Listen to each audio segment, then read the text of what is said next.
Assalamualaikum warahmatullahi wabarakatuh. Baik, untuk pertemuan kali ini, jadi di sini dari kelompok kami akan mempresentasikan hasil diskusi kelompok tentang perbandingan zakat dengan pajak. Nah, jadi di sini disusun oleh saya Ani Nuryani dan dengan rekan saya Anissa Fitri Kumala Salim. Nah, untuk subbab yang akan kami jelaskan di sini ada 3. Yang pertama tentang kedudukan zakat dalam fikih yang akan saya jelaskan, dan yang kedua tentang dasar hukum zakat yang akan saya jelaskan dengan rekan saya Anissa Fitri Kumala Salim. Yang ketiga, pendapat fuqaha atau ulama tentang zakat dan pajak yang akan dijelaskan oleh rekan saya Anissa Fitri Kumala Salim. Kedudukan zakat dalam fikih. Nah, kita sebagai umat muslim mungkin tidak asing tentang istilah zakat. Jadi zakat di sini merupakan salah satu rukun Islam. Jadi rukun Islam kan ada 5, ada syahadat, sholat, puasa, zakat, dan naik haji bila yang mampu. Jadi zakat mempunyai kedudukan yang sangat penting, baik dalam konteks hubungan manusia dengan Allah, dengan dirinya sendiri, dengan masyarakat, dan dengan hartanya. Nah, untuk hubungan manusia dengan Allah, zakat di sini merupakan salah satu bentuk sarana beribadah kepada Allah yang mempunyai fungsi untuk mendekatkan diri kepadanya. Jadi Rasulullah sudah menjelaskan bahwa sesungguhnya Allah menolong hambanya manakala hamba itu suka menolong saudaranya.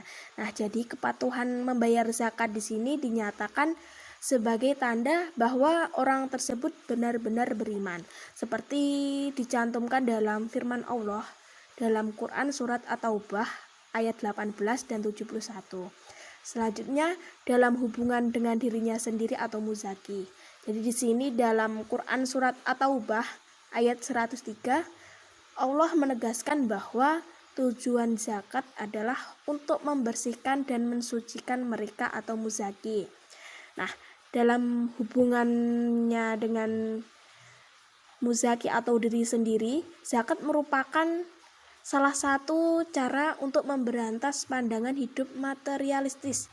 Jadi suatu paham yang menjadikan bahwa harta bukan lagi sebagai alat untuk mencapai tujuan hidup, tetapi sudah menempatkannya sebagai tujuan hidup. Jadi dengan demikian zakat mampu menjaga manusia dari kerusakan jiwa dan membersihkannya dari sifat-sifat tercela. Dengan selanjutnya dengan hubungan masyarakat, di sini bisa membangun hubungan yang harmonis dalam kehidupan bermasyarakat. Nah, jadi sudah dijelaskan bahwa zakat mempunyai kedudukan penting bagi masyarakat, yaitu menjaga harmonisasi kehidupan dalam masyarakat dengan memperkecil jurang perbedaan ekonomi antara yang kaya dengan yang miskin. Jadi sudah menjadi sunatullah bahwa di dalam masyarakat terdapat berbagai perbedaan antara yang satu dengan yang lainnya, termasuk dalam hal kemampuan ekonomi yang melahirkan golongan ekonomi kuat dan lemah, yang biasa disebut dengan golongan yang kaya dengan golongan yang miskin. Padahal perbedaan ini sebetulnya sebagai batu ujian bagi kedua belah pihak. Namun apabila tidak mampu disikapi dengan baik, maka akan menimbulkan berbagai akibat negatif dalam pergaulan dan harmonisasi hubungan yang pada tingkat tertentu bisa menimbulkan pertentangan atau percekcokan kelas sosial. Selanjutnya, hubungannya dengan harta. Di sini bisa membersihkan harta yang boleh jadi saja tanpa disadari oleh kita tercampur dengan yang kurang jelas kehalalannya.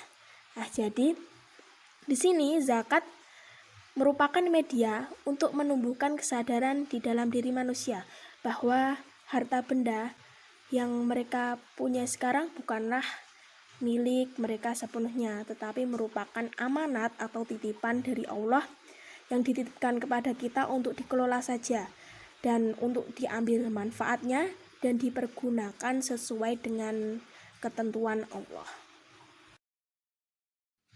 Selanjutnya dasar hukum zakat. Jadi dasar hukum zakat atau dalil-dalil yang berkenaan dengan zakat banyak terdapat atau dijelaskan di dalam Al-Quran dan Al-Hadis.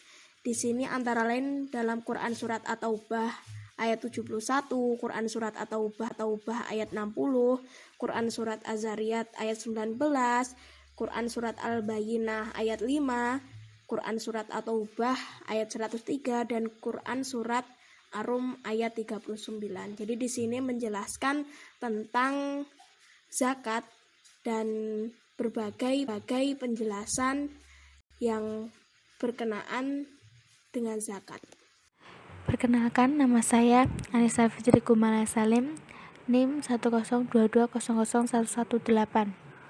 Selanjutnya hadis. Ibnu Abbas radhiyallahu anhu berkata, Aku diberitahu oleh Abu Sufyan radhiyallahu anhu lalu menyebutkan hadis Nabi. Ia mengatakan, Nabi menyuruh supaya kita mendirikan sholat, menunaikan zakat, silaturahmi, hubungan keluarga, dan afaf, menahan diri dari perbuatan buruk. Hadis riwayat Bukhari. Selanjutnya, pendapat fuqaha ulama tentang zakat dan pajak. Pendapat ulama dan dalam Hasan tentang zakat dari pajak sebagai berikut. Yang pertama, pendapat Syekh Ulaid. Dalam fatwa beliau dari mazhab Maliki disebutkan bahwa beliau pernah memberi fatwa mengenai orang yang memiliki ternak yang sudah sampai nisabnya. Kepada orang tersebut dipungut uang setiap tahunnya, tetapi uang setiap tahunnya tidak atas nama zakat. Apakah orang itu boleh berniat atas nama zakat, dan apakah kewajiban berzakat telah gugur karena itu? Beliau dengan tegas menjawab, ia tidak boleh berniat zakat. Jika dia berniat zakat, maka kewajibannya tidak menjadi gugur, sebagaimana telah difatwakan oleh Nashr Al-Hakani dan Al-Hatab. Yang kedua, fatwa Syekh Mahmud Shaltut. Dalam masalah yang dibicarakan ini, beliau mengatakan bahwa zakat bukanlah pajak. Zakat pada dasarnya adalah ibadah harta. Mengantara zakat dan pajak ada persamaannya, tetapi ada perbedaannya dalam banyak hal. Pada prinsipnya, pendapat beliau itu sama dengan ulama-ulama yang mengatakan bahwa zakat dan pajak berbeda asas dan sasarannya. Zakat kewajiban kepada Allah Subhanahu wa taala, sedangkan pajak kewajiban kepada pemerintah. Yang ketiga, pendapat Syekh Abu Zahrah.